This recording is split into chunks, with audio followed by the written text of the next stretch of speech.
আল্লাহ বলেন, হায় বান্দা, এক পর্যায়ে কবরস্থানেই পৌঁছে গেল।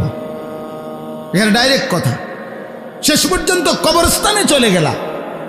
অহংকার করতে করতে, বড়াই করতে করতে, দুনিয়া সাজাইতে সাজাইতে, দুনিয়া মিলাইতে মিলাইতে।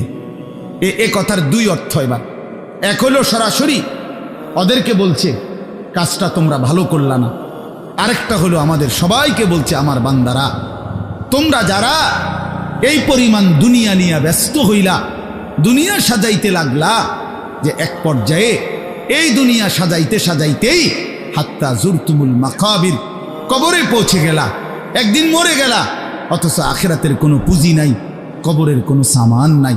কামটা কি করল? কামটা কি করল? কাজটা কি করলা বান্দা? কি করল? হায় বান্দা, 60 বছর বয়স, আজও আখিরাতের পুঁজি কই। 30 বছর, আজও আখিরাতের পুঁজি কই। এরই মধ্যে তো একদিন কবরেই পৌঁছে যাবা। কবরেই, এই যে দেখেন কবরবাসীদের রুহের মাগফিরাত কামনায় মাহফিল, আমি এই জন্যই আয়াত করছি। পুরা কোরআনুল কারীমের মধ্যে এই একবারই কবর এই শব্দটা আছে এই সূরার মধ্যে একমাত্র।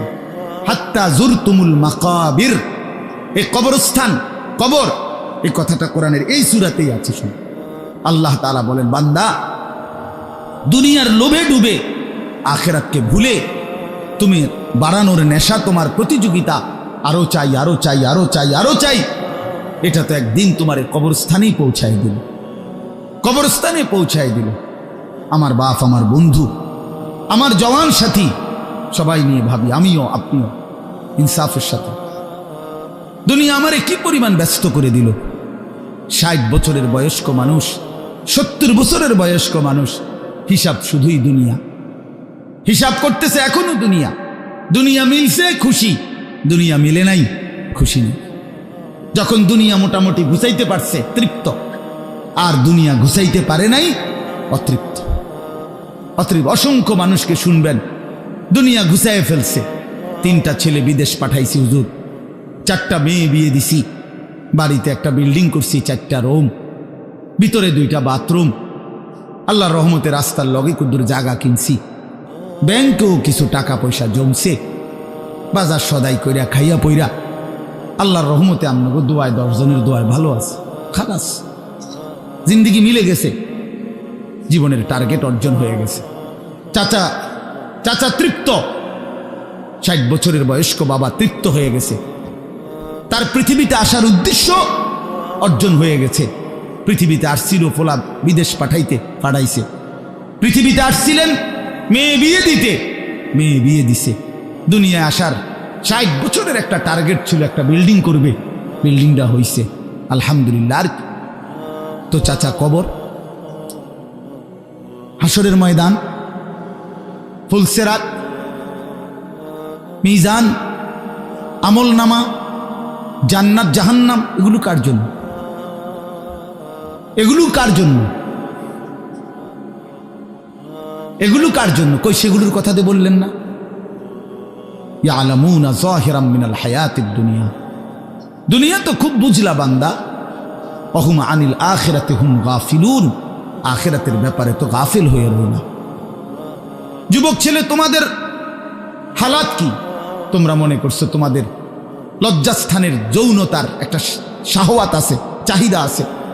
এই চাহিদাটা যদি পূরণ হয়, নারী, ছবি, বন্ধুদের অসৎ আড্ডা, মোবাইলের অশ্লীল ছবি, এই জেনা ব্যভিচারের যে কোনো সুযোগ, কিংবা কোনো অসভ্যতা নোংরামির কোনো সুযোগ পাইছ, জীবন উপভোগ করতেছ, খালাস খালাস।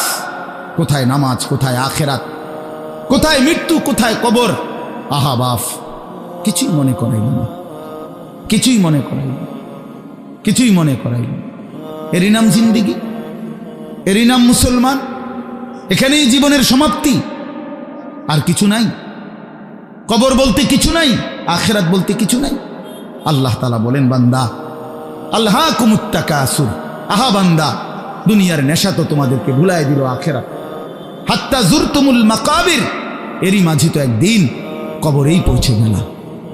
একদিন কবরে পৌঁছে তুমি তো উপলব্ধি করবা, কাল্লা সাউফা তা'লামুন সুম্মা কাল্লা সাউফা তা'লামুন। আল্লাহ তাআলা বলে, বান্দা শোনো, সাবধান, কাজটা ভালো করলা না, দুনিয়ায় ডুবে গেলা, আখিরাত ভুলে গেলা। সাউফা তা'লামুন, দুইবার বলছে একটা কথা আল্লাহ, অল্প সময়ে তুমি জানতে পারবা, অল্প সময়ে তুমি জানতে পারবা। তাফসীরের মধ্যে লিখছে দুইবার কেন বললো আল্লাহ?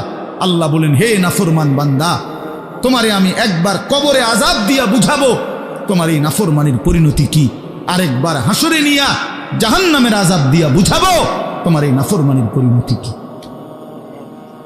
তুমি সেদিন বুঝবা বান্দা, আমার কবর কি, আমার আখিরাত কি। রাসূলুল্লাহ সাল্লাল্লাহু আলাইহি ওয়াসাল্লাম বলেন, নাফরমান যখন কবরের প্রশ্নের জবাব দিতে পারবে না, তো আল্লাহ তাআলার পক্ষ থেকে ফেরেশতাদেরকে বলবে, আফরিশুহু মিনান নার ওয়ালবাসুহু মিনান নার ওয়াফতাহু লাহু বাবান ইলান নার।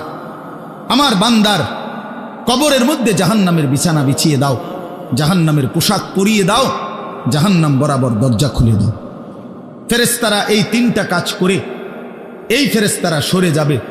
আল্লাহর নবী সাল্লাল্লাহু আলাইহি সাল্লাম বলেন, কবর তখন তাকে একটা চাপ দিবে, এই চাপে এই ব্যক্তি ডান পাশের মাটি বাম দিকে, বাম দিকের মাটি ডান দিকে, এইভাবে আইসা চাপ মারবে। আল্লাহ রসুল বলে, ডান পাশের হাড্ডি পাঁজরের এই সাটনার হাড্ডি ভাঙ্গা বাম দিকে ঢুকে যাবে, বাম দিকের গুলো ডান দিকে। উদাহরণ দিয়ে বুঝাইছে নবী, হাত্তা তাখতালিফা আদলাউহু, এইভাবে দুই আঙ্গুল যেমন একটা আরেকটার মধ্যে ঢুকে যায়, হাড্ডি পাঁজরের গুলো এইভাবে একটা আরেকটার সাথে ঢুকে যায়।